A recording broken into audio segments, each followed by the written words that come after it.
Nun, mag-aaral ako ng bongga matter. Sabi ko, magkatapos ako ng bongga. So, ito mga seswang, si Mamang noon, nag-a-apply siya ng Europe. Meron daw silang employer pa Malta. So, sabi ko, tinutulungan ko si Mamang sa mga paperworks, dun sa mga paano i-fill up to, ito yung mga requirements mo sa visa mo, Mamang. Sabi ko, ito yung gagawin mo, So, tinutulungan ko siya sa documentation. So, medyo may talent tayo sa documentation, guys. So, si Mamang, medyo, alam mo yon, slow motion pagdating sa mga ganong bagay. So, hi Mamang, nanonood ka ngayon. Shout out sa'yo! So, eto na, naayos yung visa ni Mamang. Nagkaroon siya ng, tawag dito, ng visa pa Malta. So, in short, lumipad si Mamang pa Malta. Naiwan ako. So, naiwan ako sa Abu Dhabi. Tumira ako sa kanya ng mga ilang buwan. Nakahanap ako ng trabaho sa American restaurant. So, tumira na ako sa trabaho kasi meron silang staff accommodation sa taas ng restaurant. Ganun sa Dubai, guys. Pag nagtrabaho ka, may free kang accommodation. Ganun. So, eto na. So, sabi ko, mag-try din ako mag-apply papuntang Malta kasi si Mamang ang chika niya, "Hi Tricia, maganda sa Malta. Nako, Europe siya. English ang salita at ang mga Becky dito ay free. Pwede ka magpakaano ng buhok mo, walang sisita sa'yo, walang mag-ano-ano sa'yo, ganyan." So, yan ang chika sa akin ni Mamang. So, sabi niya, "Halika na," sabi niya. So, ako naman nag-apply ako ng trabaho papuntang Malta, guys. So, ayan. 6 months akong nag-apply online ulit. So, pagka-apply ko ng online, guys, merong employer na gustong mag-hire sa akin kasi kailangan daw nila ng staff. Pero, housekeeping, tagalinis ng hotel. Pero sabi ko, pwede na to, maglilis naman ako ng hotel. Kaysa naman sa di ba pag nandun ako sa Europe, naku, maraming opportunity yan. Sabi ko, go, laban na. Ang hirap mag-Europe, guys. Ang hirap kumuha ng Schengen visa. So, eto na. Nung tawag dito, yung aking papel, binayaran ko lahat. Ang sinagot lang ng employer, kumbaga parang yung yung health insurance lang. Pero lahat ako na, visa, ticket, lahat, application, ako lahat nagbayad, guys. So, hindi yung libre. So, sinagot niya lang yung mga iba pang bayarin like insurance, ganon, yung pa-medical, parang ako ata nagbayad or hindi ko na matandaan. So, ganon mga sesh. Ayun na, naglinis-linis na ako ng hotel. Kasi, eto na, nailakad yung papel ko. Tapos that time, nagkatrabaho pa ako sa American restaurant. Guys, eto, nagsara ang aming American restaurant. So, dun sa trabahong yon, may mga nakatrabaho ako doon na mga Pilipino, of course. Tapos, dun ko nakilala yung isang tao na natulungan ko din. Na, unfortunately, ayoko nang ikwento. Char. So, ayun nga, 'di ba? So, nung nandun ako, mayroon akong visa, mayroon akong lahat, kompleto ako, paalis na ako ng Malta. Sumama ako kay ate. So, siya si Ate Divina. Shout out sa iyo, Ate Divina, kung nanonood ka ngayon.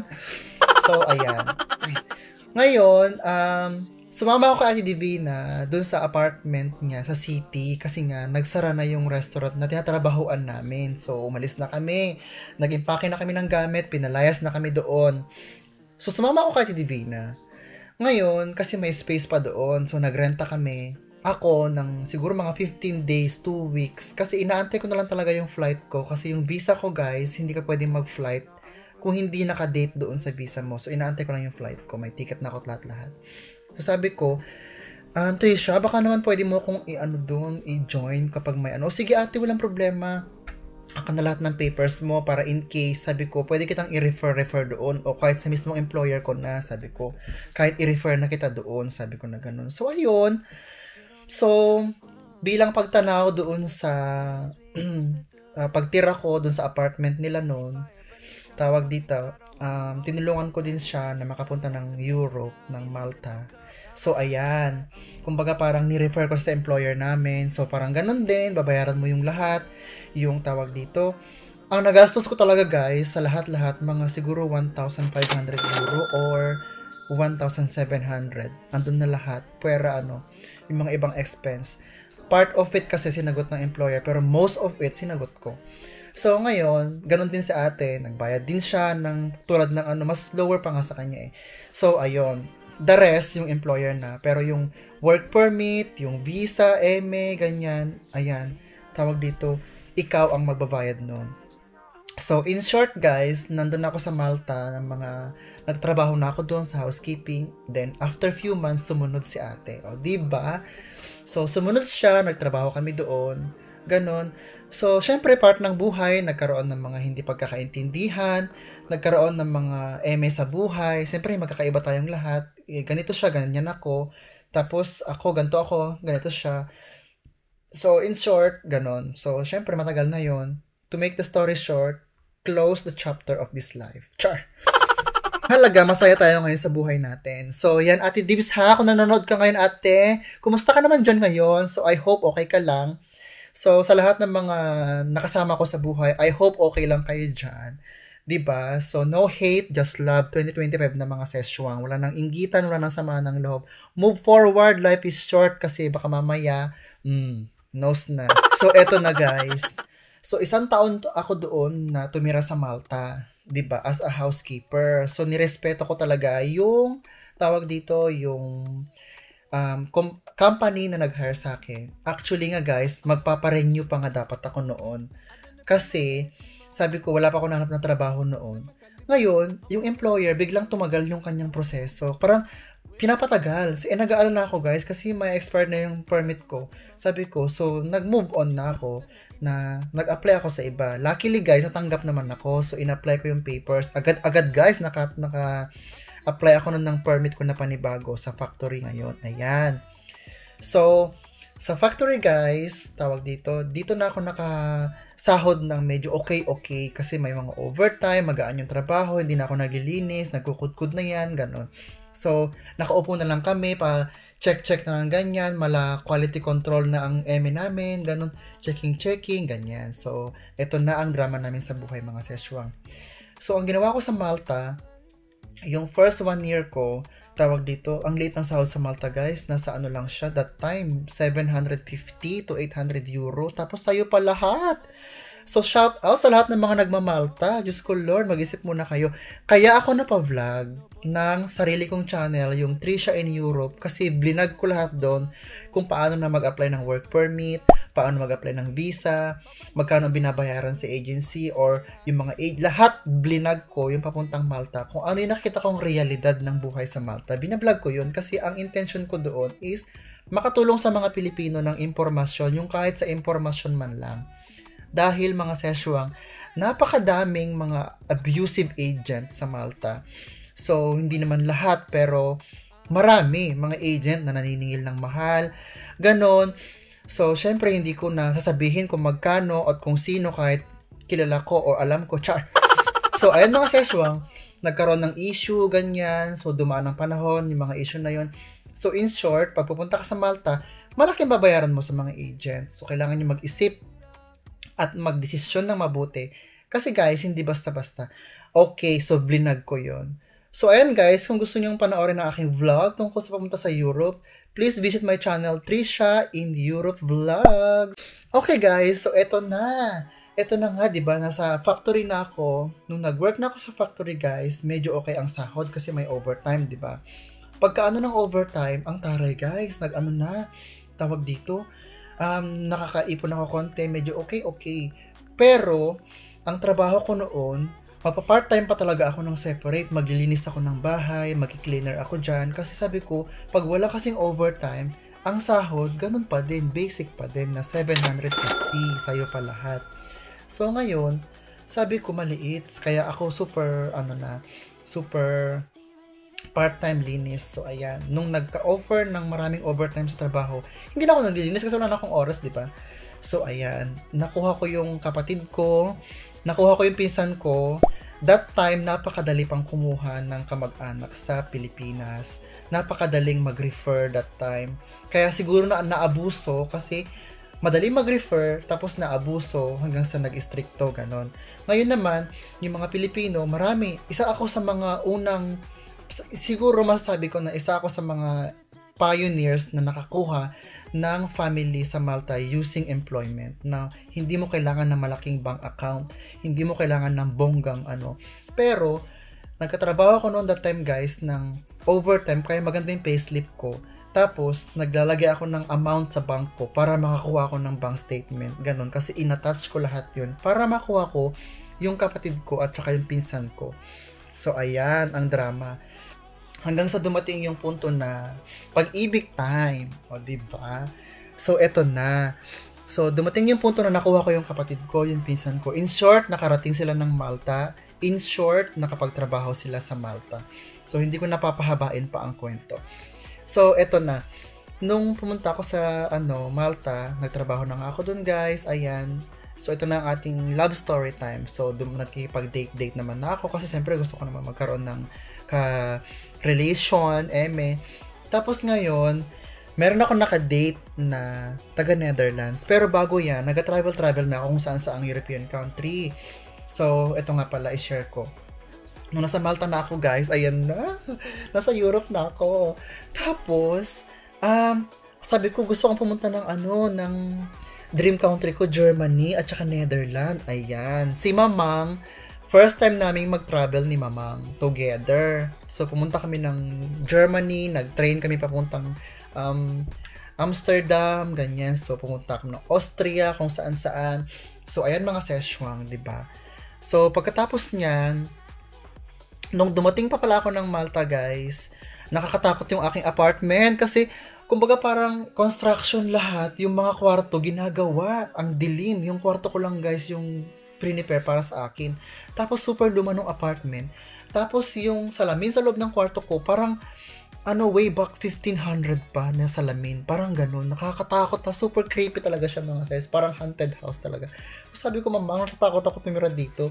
Pwede bang sa bahay mo muna ako tumira? O sige. So, nag-join ako kay Mamang ng 1 month. Doon ako sa apartment niya. Ganun. Hanggang sa si Mamang din pupunta sa akin. Nakikitulog-tulog.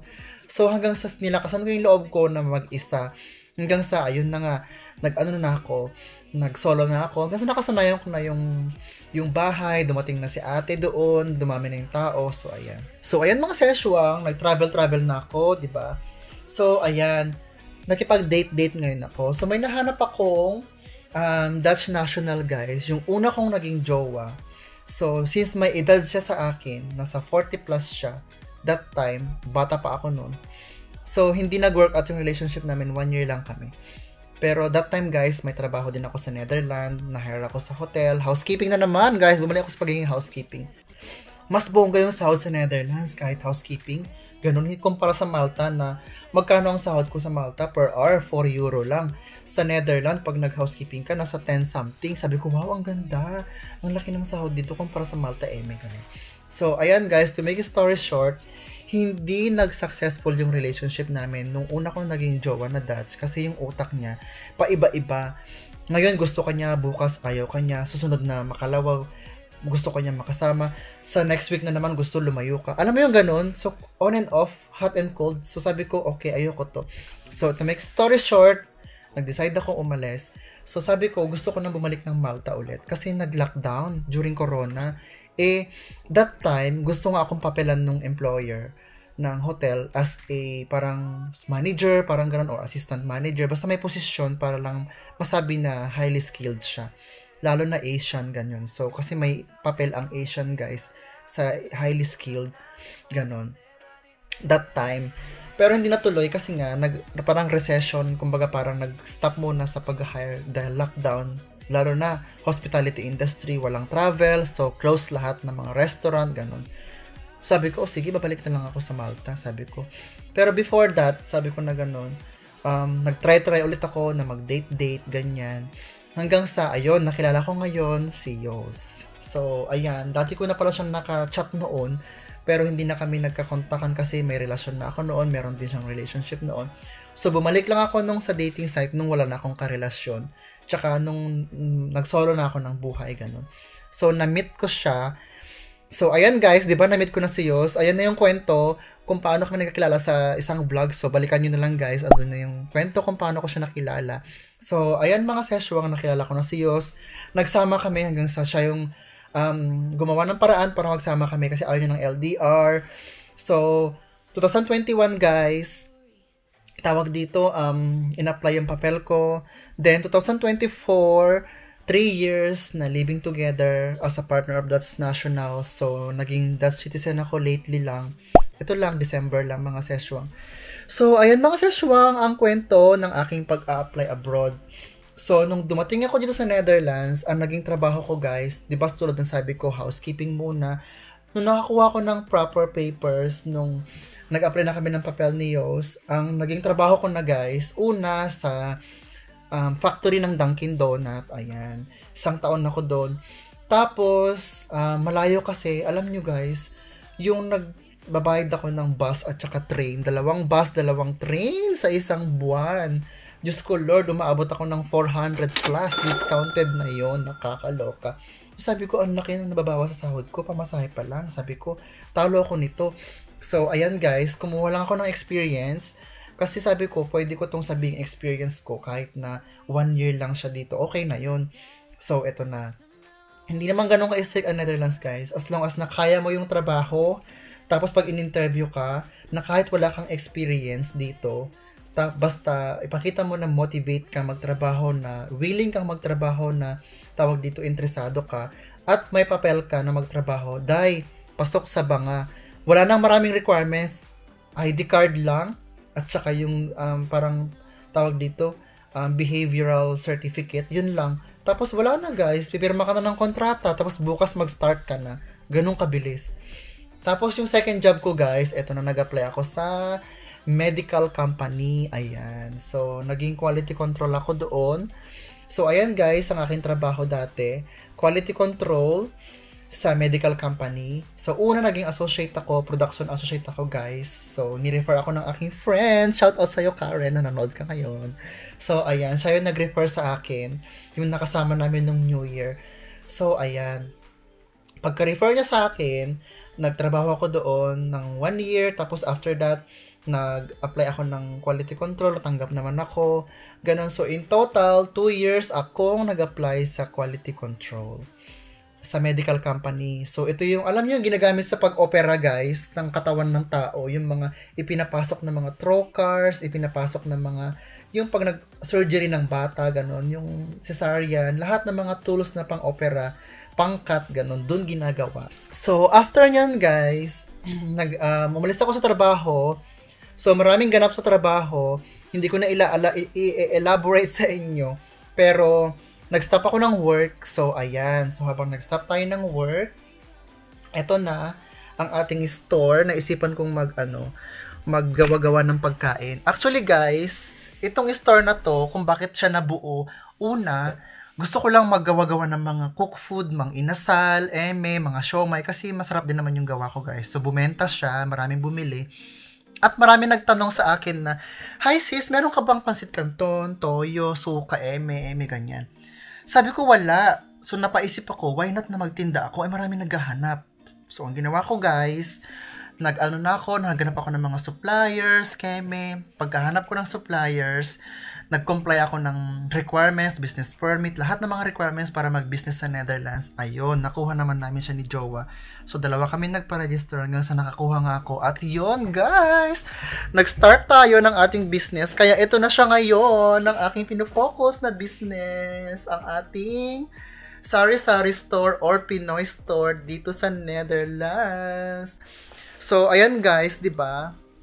Ayan ang kwento kung paano ako nag-abroad. Ano yung mga nagawa ko sa buhay, ano yung mga pinagdaanan ko sa buhay abroad, 'di ba? So, marami akong pinagdaanan mga seswang. So, laban lang sa buhay, ganun talaga. Kasi naman mga seswang, ang buhay ay ganun talaga, makikipagsapalaran ka, kailangan mong lumaban, ganun. Pero wag kang susuko mga sesh. Kasi kung sumuko ako, wala akong ngayon sa kinalalagyan ko. Kung sumuko ako, wala akong ngayon dito sa aking buhay ngayon. Kasi mga seswang, tawag dito, kailangan matyaga tayo sa buhay natin. Think positive, wag kang susuko. Lahat gawin mo para umangat. As long as na wala kang tinatapakang ibang tao, i-push mo yan, te. So, syempre guys, before natin umaura-aura, ayan, mag-prepare na ulit ako ng aking vitamins. See, diba? Ayan siya, ang vitamins ng Usana Cell Supplement. And mga seswang, diba? Ang dami kong pinagdaanan sa buhay, napakadaming challenges, napakadami ko talagang problemang hinarap, lahat. Kumbaga guys, yung kinuwento ko sa inyo, summary pa lang yan. Hindi pa yan talaga yung full na kwento. Pero, diba? At least, nakapag-inspire ako sa inyo. At tuloy-tuloy lang sa buhay, guys. Ngayon, kung hindi ako nagtiyaga, kung wala yung mga taong tumulong sa akin, kung wala yung paghihirap, kung wala yung mga challenges, guys, wala ngayon ako sa kinalalagyan ko. So, syempre guys, nung nakapagtrabaho na ako, nakapagpadala na ako sa family ko, ayan. So, lalo na kila mother, ganyan. So, binibigyan ko talaga sila ng pera, gano, ito mother, ang allowance nyo. Kasi naalala ko talaga, nung mga panahon na nagtatrabaho ang aking mother, na nag-aaral ako, siya lahat, di ba? Binibigay niya lahat sa akin ng mga makakaya niya. So, ganun din naman ako.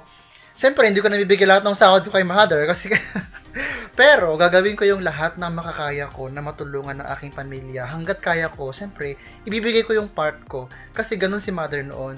Kung ano yung kaya niya, ibinibigay niya yung part niya para sa amin, ganon, di ba? So, ayan mga seshwang, ang mapapayo ko sa inyo, huwag kayong susuko. Hanggat meron kayong pangarap, ipaglaban nyo yan.